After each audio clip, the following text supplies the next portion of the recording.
Now, the Methodist Church is facing unprecedented times as its leadership is embroiled in a fight for the control of a multi-billion shillings estate spanning from Meru to the capital and the coastal town of Mombasa. At the heart of the war is the presiding Bishop Joseph Ntombura, accused of alleged corruption in trying to extend his stay in office beyond the prescribed 2 terms of 5 years each. And as John Jacob Curie reports, in his sunset days as presiding Bishop, Ntombura finds himself an alienated man, and predecessors take him on, claiming he has nothing to show for his 10 years in office.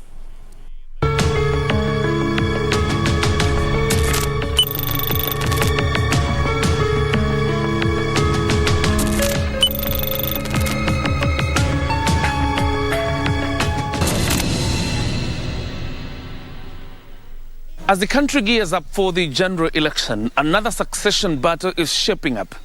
But in church, this time, and right in the altar, pitting a presiding bishop accused of mismanagement and corruption, but wants to extend his stay in office, and a section of leaders who feel that his time is up.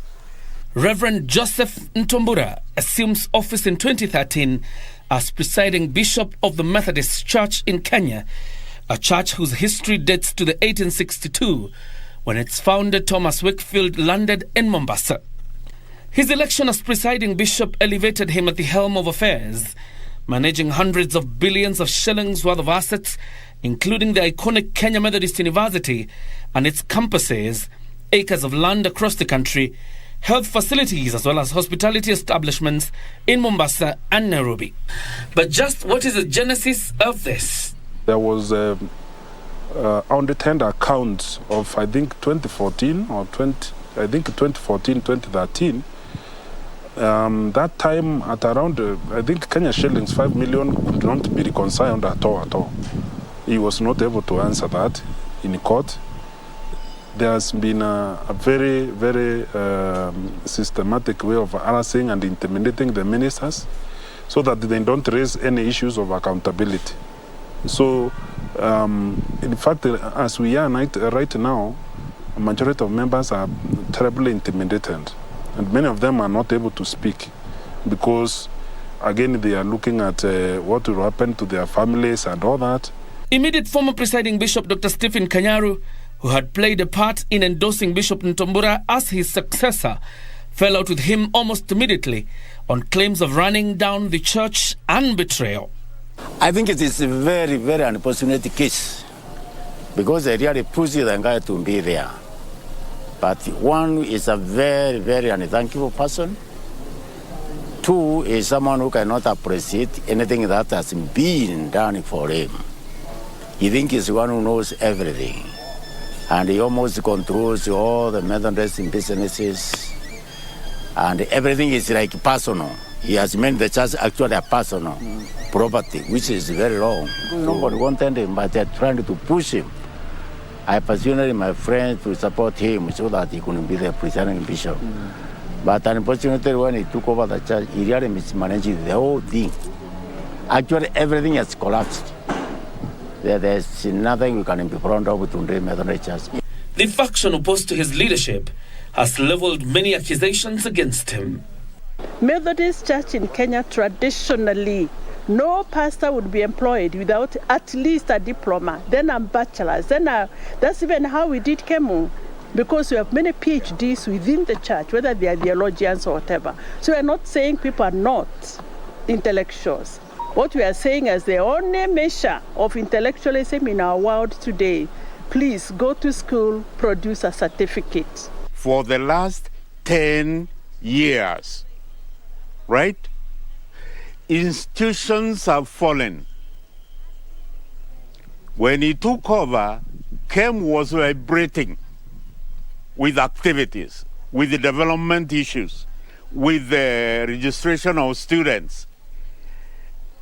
Now, when he came, immediately, KEM started going down. I think I would say he's poorly educated. So he said he went to Cambridge, he has Canterbury degree, he has all sorts of masters. So they got nothing. So But all the same, we went and when we elected him as presiding bishop, I handed over to him on the 13th in January 7th, Monday. As I told him, I have handed over to you today. When the bishop arrives, can you photocopy your certificate and put in your file? It is empty. Kuanzia mwaka jana, utaratibu ule ulikuwa unaendelea, kiwanja kugawanywa, wenyeji wa Jomvu kunyanyaswa, wengine wanawekewa beacons kwa mlango, mbele ya mlango. Presiding Bishop Ntombura alisema ataingilia mambo haya. Hayajaingiliwa mpaka sasa. Hali za Jomvu zinasikitisha.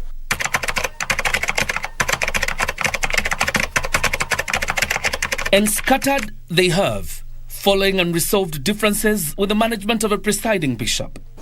We have been through enough testing times, as it is evidenced on the foregoing tremors and disagreements in the Methodist Church in Kenya family that has resulted in the formation of region conferences across the country, namely the Coast region, Mount Kenya region, and Nairobi region. If we do nothing to the challenges of the leadership in our church now, we will have terrible generational erosion of values, and it will not just affect the church where the shortfalls happen.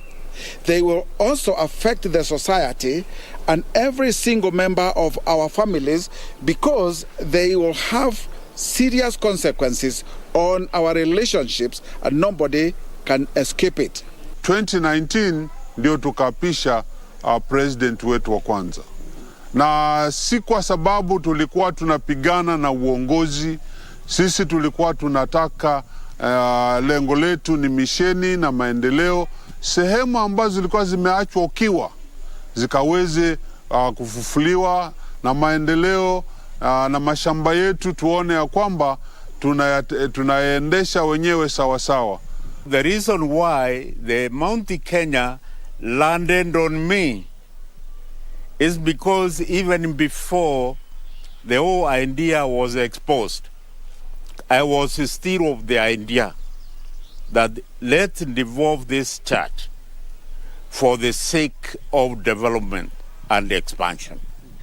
With the Mombasa and Mount Kenya conferences breaking away, Bishop Ntombura faces a record 57 cases challenging either his legitimacy to lead or his integrity. We tried to reach out to Bishop Ntombura to respond to those allegations through calls to his office that went unanswered, WhatsApp and text messages, but he did not respond. His term that was to end on the 4th of August has since been renewed. Just what does this contend? The standing orders of a church, deed of foundation, and the deed containing the regulations require the presiding bishop to prepare for his succession by convening what is termed as June committees in the month of June to pave way for the August conferences that will elect a new presiding bishop. While the June committees did not convene, however, the August conference convened Wednesday, giving Ntombura a new lease of life. The conference successfully met and re-elected me for 2 more years so that we could finish the term of the Africa Methodist Council where I am the president, and also have indication that I'm not the one who wanted to extend the term for myself, but the conference and the interest, because Kenya Methodist Council has honored the Methodist Church in Kenya to give them leadership. And if I left the office prematurely, it would portray our church as a very weak and disunited church. But will this end the wrangles between the two factions fighting over the leadership of a church? We wanted to have a peaceful annual conference, and indeed we have had it. Although a few individuals that we have excommunicated, former retired bishops, with a few laity that were interested in what he has described very heavily regarding our properties.